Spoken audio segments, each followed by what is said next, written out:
시인의 마음 그림. 어떤 것들이 있다. 어떤 날을 살아가는 어떤 이에게 닿을 수밖에 없는 어떤 말, 어떤 단어, 어떤 문장.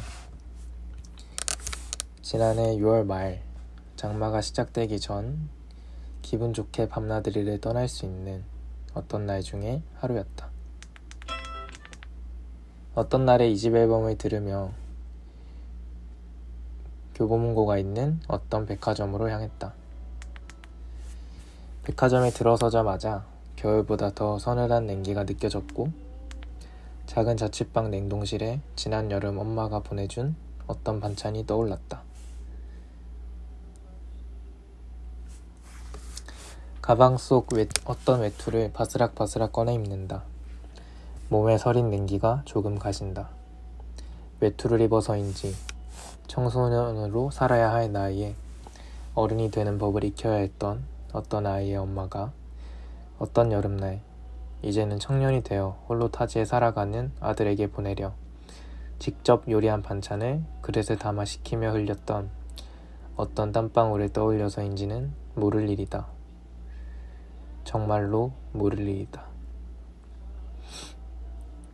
어느새 귓가에는 7번째 트랙인 그런 날에는이 흘러나오고 있다.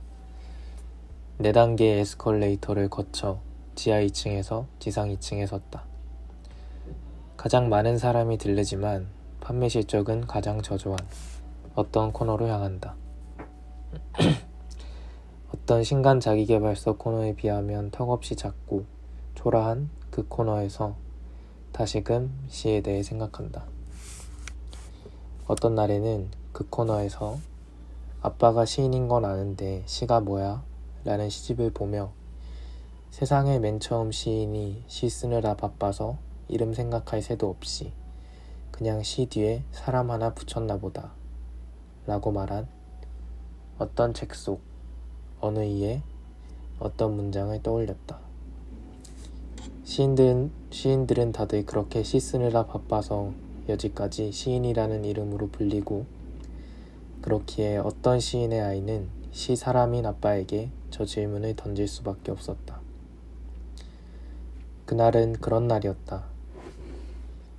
현관문을 열고 집을 나서 엘리베이터의 문을 열면 미지근한 에어컨 바람이 나오는, 개찰구 봉을 밀고 전철역 계단을 내려가며 약 냉방칸의 위치를 확인해야 하는, 어딘가에 문이 열리고 닫히면 그곳이 어디든 외투를 꺼내 입어야 하는, 외투가 없다면 서늘한 냉기를 막아줄 따뜻한 이야기를 떠올려야 하는 그런 날들의 연속, 그 중에 하루일 뿐이었다.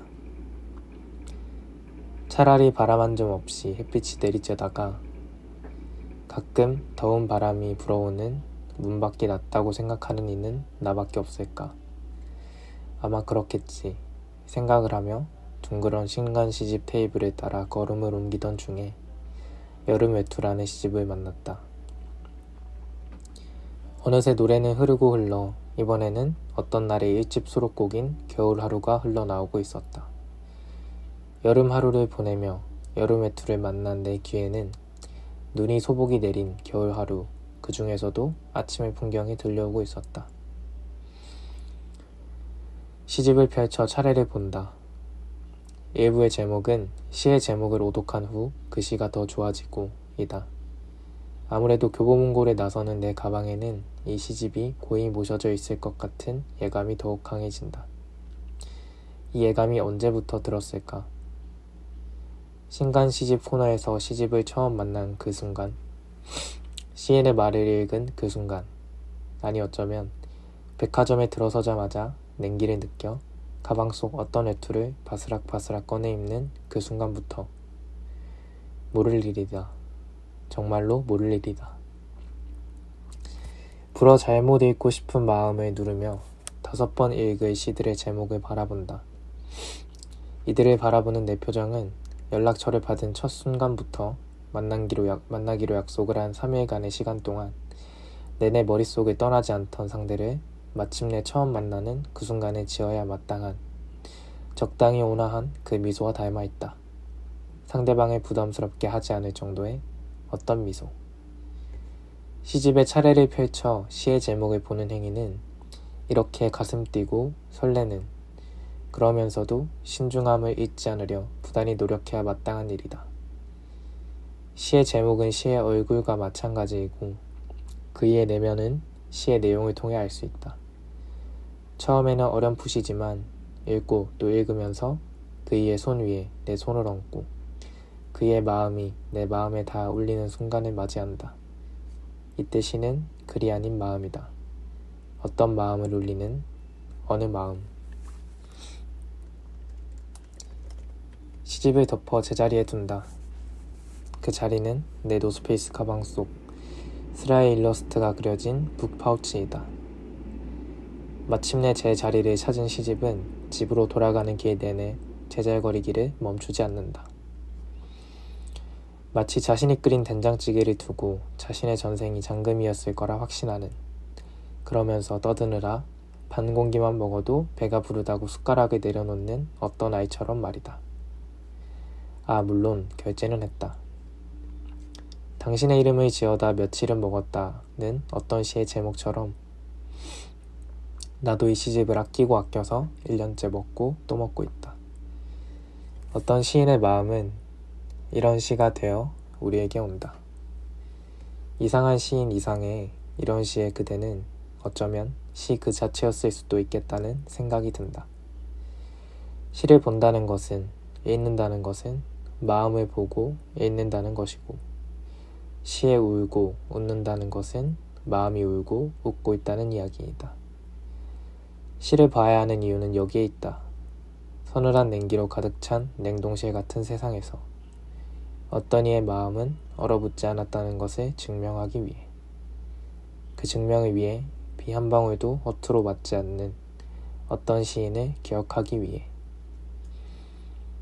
나는 오늘부터 내세에 대한 새로운 믿음을 가지기로 했다. 현세를 시인으로 사느라 밥도 굶고 가족들에게도 소홀히 하며 오로지 시만 쓰고 읽고 살아낸 시인들이 모여 사는 시인의 마을이 저 어딘가에 존재한다고. 나를 위해서, 시인을 위하여, 우리를 위하여. 부디 이 믿음이 진리이기를 바라며 감히 당신들의 삶을 기억하겠다 말한다. 설늙은이 여름. 여름이다. 녹색 광선의 델핀이 긴 휴가를 떠나 이유를 모르게 슬프고 공허해하고, 콜미바이 유어 네임의 엘리오는 첫사랑하다가 I am love의 엠마가 새 삶을 찾는 계절. 영화 속 프랑스나 이탈리아의 여름은 끈적거리지도 않고 폭염주의보 따윈 존재하지 않을 것 같다. 대리석으로 되어 층고가 높고 화면 너머로도 그 선선함이 느껴지는 저택 같은 데서 살면 여름도 살만할까? 바닥에 들러붙어 애매한 선풍기 바람에 의지해 TV를 보다 상상한다. 너무 길어서 우울할 시간도 있는 휴가. 직사광선 말고 사랑으로 뜨거운 나날을 그려보다 문득 쟤네는 에어컨 틀고 전기세 걱정할까? 아무래도 안 하겠지. 막 사랑에 빠지고 자아를 찾아 방황해야 하는데 웬 갑자기 전기세 걱정을 하겠어. 엘리오 아빠는 돈 많은 교수고 엠마는 재벌집 며느리니까 그런 걱정은 나나 한다. 델피는 그런 거 생각할 시간 없이 우울하기 바쁘다. 나와 친구는 에어컨 청소 중이다. 이 한국 여름에서 살아남고 싶어서 기사님을 부르면 15만 원이라길래 그냥 둘이서 해보자 하고 시작했는데 시작한 지 5분도 안 돼서 땀이 뻘뻘 흐르고 절대 낼 일 없을 거라고 코웃음 쳤던 15만 원이 오히려 싸게 느껴졌다. 수많은 나사를 조였다 풀고 플라스틱을 닦고 말리며 이 여름 일상은 어떤 낭만도 로맨스도 없다는 걸 확인했다. 기억을 뒤져보면 아주 어릴 때는 에어컨을 거의 안 틀고도 나름 잘 지냈다. 한강 가서 조금 걷고 얇은 여름 잠옷 차림으로 놀이터 정자에 앉아있거나 마트 앞에 내놓인 복숭아 한 번씩 만져보고 집에 돌아오면 창문 다 열고 선풍기 바람에 나름 선선하게 잠들 수 있었는데 이젠 한 뼘 열어둔 창문과 선풍기 한 대 가지고는 잠에 들 때부터 깰 때까지 달궈진 몸이 식을 새가 없다. 새 생명 타령하는 봄을 지나자마자 너무 가혹한 계절이 아닌가. 태어나자마자 철인 3종 경기에서 생명으로서의 강인함을 증명해 살아남으라는 강압 같은 2월에 벌써 33도. 이 여름을 벗어나고 싶어서 자꾸 예쁘게 정제된 유럽 영화만 찾았다. 그런데 볼수록 배만 아프다. 그대 여름엔 낭만이나 로맨스만 너무 가득하다. 마치 여름은 에어컨이 아닌 로맨스가 있어야지 살 수 있는 것처럼. 언제부터 여름이 그런 계절이었어? 난 모르는데. 아픈 배를 부여잡고 노트북 앞에 앉아 이탈리아 여름을 검색했다. 현재에서 벗어나고 싶다는 내게 한 선생님은 어딜 가든 내가 나니까 장소가 사람을 아주 다르게 만들어주지 않는다면서 결국 지금 여기에서 나를 바꾸도록 노력해야 한다고 했다. 하지만 여름이 바뀐다면요, 선생님. 그러니까 이탈리아 여름 속에 있으면 내가 할 수 없는 부분이 바뀐 사람이 될 수 있지 않을까요? 와인을 더 자주 마시고 바다도 자주 보면서 고민이나 그리움도 좀 적어져서 한결 가벼운 사람이 될 수 있진 않을까요? 한국에선 여기저기 있어 봤으니까 이제 외국을 갈 차례 아닐까요? 검색 결과를 보니 이탈리아도 기후위기의 영향으로 최대 30도 언저리였던 여름이 이제 40도가 넘는 매우 습한 여름이다. 관광 오는 한국인들에게 더위 조심하라는 블로그 글이 빨간 글씨로 친절히 주의를 준다. 폭염주의보도 내리는 모양이다. 델핀이 휴양지로 가는 기차에 탈 때 나는 새로운 알바를 하러 집을 나서고 엘리오가 연인과 여행을 떠날 때 어떤 여름 이불을 사야 덜 더울지 고민하고 엠마가 햇빛 아래서 뒹굴 때 음식물 쓰레기를 버리러 대문을 연다. 그들에게 주어진 뜨겁게 사랑하고 낭만적으로 우울해하기라는 과제를 수행하기 위해 흐르는 러닝타임과 함께 에어컨을 틀지 말지 고민하는 나의 시간도 흘러간다. 머리카락이 잔뜩 떨어진 거실 청소를 시작한다. 끊임없이 치워야 하는 집이 너무 넓고 뜨겁다. 청소기를 미는 어깨에서 팔로 흐르는 땀방울이 느껴진다. 이 청소 대신 그런 이벤트, 엘리오나 엠마의 뜨거운 사랑 같은 이벤트를 줘도 수행할 수 있을까? 이 더위에서 벗어날 수 있을까 생각해보니 그렇지도 않을 것 같다. 청소기를 내려놓으며 그런 낭만을 수행하기에 내겐 기력이 너무 없다는 걸 열기와 습기에 잔뜩 무거워진 몸으로 깨닫는다. 더위가 뭐냐며 가볍게 풀쩍풀쩍 뛰어다니던 어린 여름은 다 지났고 이젠 설늙은이의 여름이라는 것. 물리적 젊음에도 불구하고 강렬한 것은 언제나 질 수밖에 없는 기력의 소유자다. 해와 습기가, 마음과 인간이, 돈과 시간이 무섭도록 빠르게 기력을 가져가고 그렇게 빠른 속도로 설늙은이가 되었다. 더 이상 애늙은이가 아니라 기쁘긴 한데 설늙은이가 살기는 더 힘든 것 같다. 쏟아지는 햇빛에 괴로워도 여전히 커튼을 안 샀고 돈 걱정에 먹고 싶은 반찬도 잘 안 산다. 나름대로 여름 대비를 하려고 애쓰긴 하는데 설늙은이라 다 말아먹는 경우, 그러니까 계속 미루다가 자칫하면 어느새 가을이나 겨울을 맞이하는 결말이 훤하다. 엘리오나 엠마는 밥도 청소도 빨래도 다 남들이 해주니까 로맨스에 빠질 기력도 있었으리라 추정한다. 청소를 마치니 질투할 기운도 없다. 끈적거리는 몸에 찬물을 끼얹고 다시 침대 위로 기어 올라가 몸을 대자로 펼친 후 앉을 수 있는데 서 있고 누울 수 있는데 앉아 있는 사람만큼 멍청한 사람이 없다던 말을 되뇌인다. 가만히 있으면 시원해진다는 별로 증명되지 않았던 그 말도 다시 떠올리며 최대한 가만히 있어 본다. 그러니 여름이 두렵다.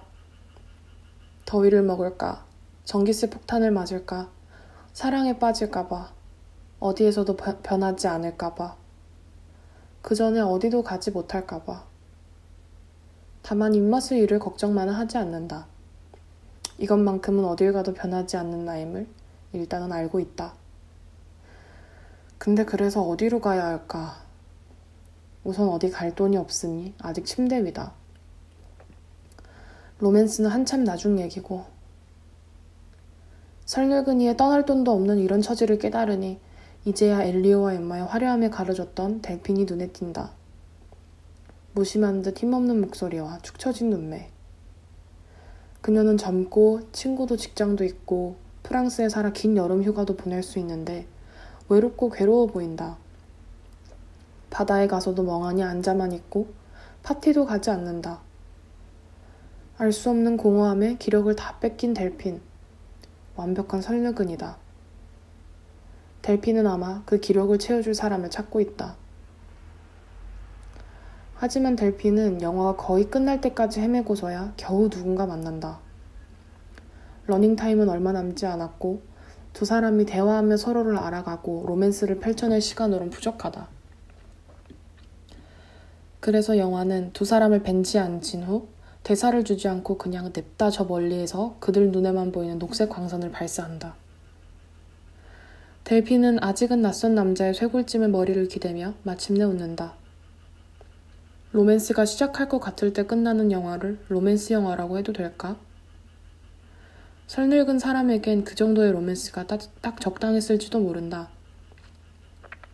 만약 누가 내게 2시간짜리 꽉 찬 로맨스를 준다면 기력이 다 빨려 엔딩은 쓰러지든 도망치든 하여튼 빨리 끝내달라고 부탁할 것 같다.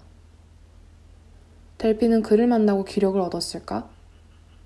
그 로맨스가 델핀을 마음까지도 젊은이로 만들었을까? 영화가 그 뒤를 알려주지 않으니 알 수 없는 일이다. 난 그런 불확실한 가능성을 위해 그 로맨스를 위해 침대 위 부동을 깨고 움직일 다시 더워질 결심을 할 수 있을까? 어떤 작가는 사랑은 누군가의 안에서 기생하는 생명체라고, 그래서 사랑하는 사람은 사랑의 숙주가 되는 거라고 주장했다. 소설의 내용상 이 사랑은 로맨스를 뜻하는 것 같았다. 영화도 알려주지 않는 로맨스의 결과는 모르지만 그 과정은 익히 알고 있다. 사랑의 기생은 얼마나 많은 영양분을 요구하던지. 사랑이 살기 시작하면 잠이고 밥이고 다 뺏겼다. 사랑은 계속 그 몸집을 키우려는지 처음에는 살을, 갈수록 시간을 더 가져갔다.